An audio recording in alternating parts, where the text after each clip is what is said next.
Oh. Dude! We have a new sandwich right here. His blog is dad language. Fangirl geeking out. Right there. It's also hot as hell down here. No Sour Patch Kids, no green apple, none of this buying in bulk business.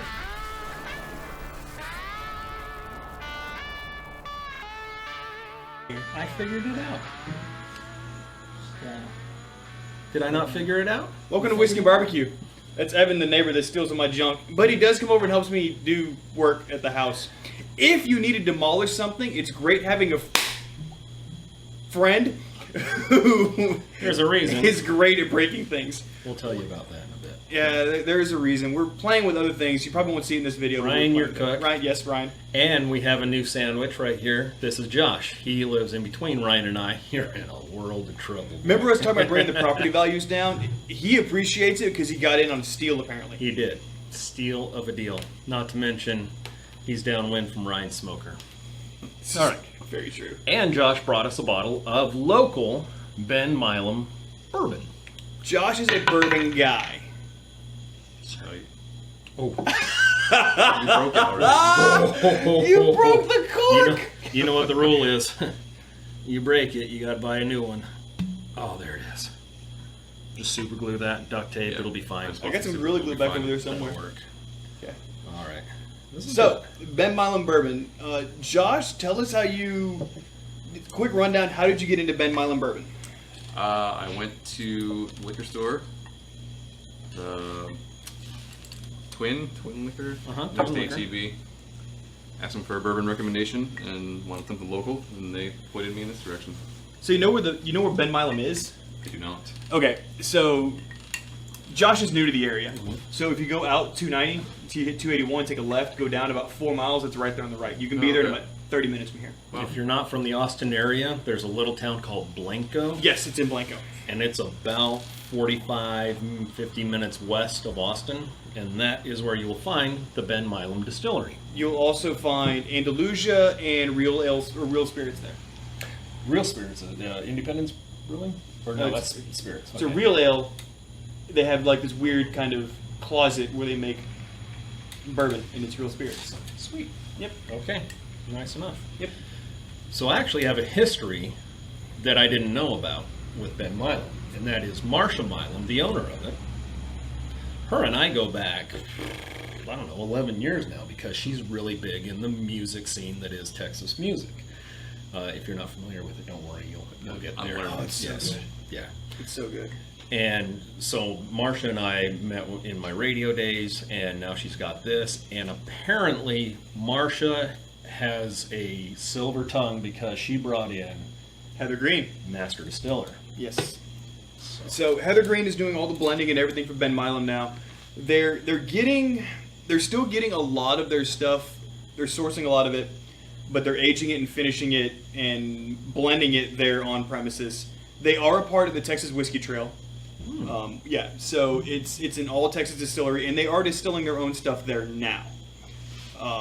Myself, Gretchen, and John Gunsel met out there about a month ago, I guess, and got a... Was it 2 months ago? It was in April sometime. Okay. Yeah. Yes, by the way, this Really is good. This is not sluggish. No, it's not. We went out there and we actually got a class on bourbons and whiskeys and everything from Heather Green. That was pretty cool. We were doing barrel tastings. Really? And everything else. It was. You met Heather Green. I did. And she talked to you. Uh-huh. You should have seen Gretchen like all fangirl geeking out. Oh, I love that. Was Gretchen. hilarious. Yeah, she's a sweetie. That's very cool. I'm glad to hear that Heather Green talked to you. Yeah. Did that surprise you? A little bit. Nobody else on the cul-de-sac does. Dad jokes. It's a good time. Oh, speaking of which, can I give In front of your a live studio audience. Yeah, what's your Yeah, blog? okay. Tell us about your blog. So his blog is dad language.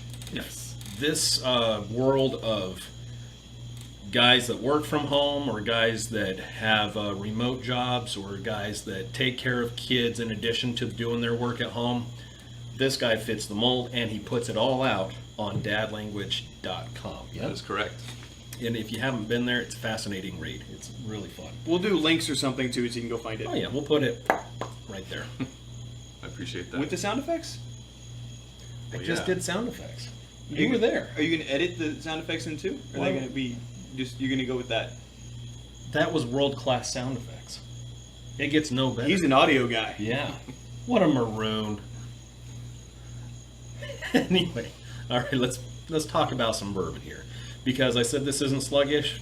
It's not strong on the front, but not harsh strong, if you will. So the smell, it has a cool, and it's an interesting dusty smell. It has, the phenols aren't really, and sorry, geek word, it doesn't have any kind of alcohol smell to it at all.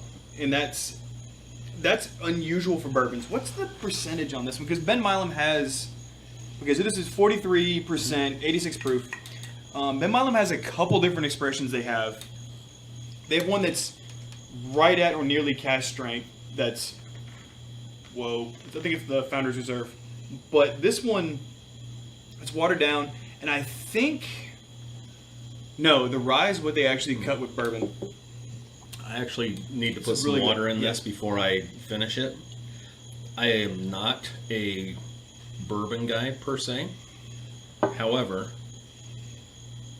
for what this is, I'd give you a couple of drops, but you've got an ice ball in there. I don't need that. So Josh likes drinking his bourbons cold. And there's nothing wrong with that. Best whiskey's your favorite. That's right. It's also hot as hell down here, so I don't want to drink anything It warm. is a little bit. It is a little warm, yeah. It would be nice if somebody had like a box fan or something that they could just like set over near the door. That'd be sweet. That would be cool. Everybody are lasting if you're like, hey, what's that noise in the background? That was the mic. Sorry about that, John. That was the microphone. We swapped it out. It was John, and now it's better. Everybody else. If everybody else go. The only reason why Neville audio didn't sounds really comment bad because he was on holiday. He was on vacation. Welcome back, Neville. Glad Did to you have look at that place he told us about in Greece? No. Dude. Yeah. All right. Well, Neville, thank you for popping in with us. We appreciate it. I like the sweetness on this. It's there, but it's not. No, it's not overbearing. It's not vivid. No. It's just there. A lot of times you get like a corn kind of sweetness to something. You get the sugars and things like that in bourbons. This isn't that, that breeze. Sorry. It's been a really long day. I like bourbon. I like whiskey. You were saying about corn sweeteners and... Oh, yeah. No, you're... Okay. It doesn't... Chaos is behind the camera, which is really disconcerting. So it doesn't have the normal, like, overbearing kind of corn sweetness that you get out of a lot of bourbons. It doesn't have any of the molasses, any of the caramel, anything else like that in the background. I don't even get a cherry kind of flavor out of this at all. I just get a nice, smooth... I noticed the water heats up the back end a little bit. Yeah. The water brings a little bit... Right as you swallow there on the tail end, it gives it some heat. The sweetness might be like a real light brown sugar, but none of the molasses, none of the darkness to it. Just nice. No Sour Patch Kids, no green apple, none of this buying in bulk business. There are so many heavy... Here we go. You know what happened last time I pulled this out? Nah. That's all right. Thanks for joining us. Remember, the best whiskey, that's your favorite. Pick a number 1 to 20. Would you stop? Best barbecue's the way you like it. Don't forget to share both. Cheers.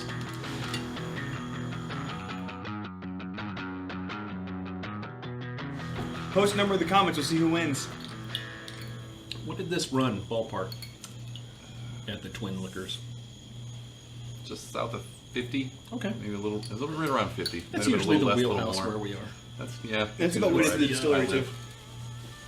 Pretty much most things up there will be in that 50 area. There's a few above it, and there's that Stillhouse over there. Yeah. Black bourbon that's finished in coffee. Mm-hmm. You need to stay up all night. That's the stuff. Yeah. Oh, for $25, that's the way to go. All right.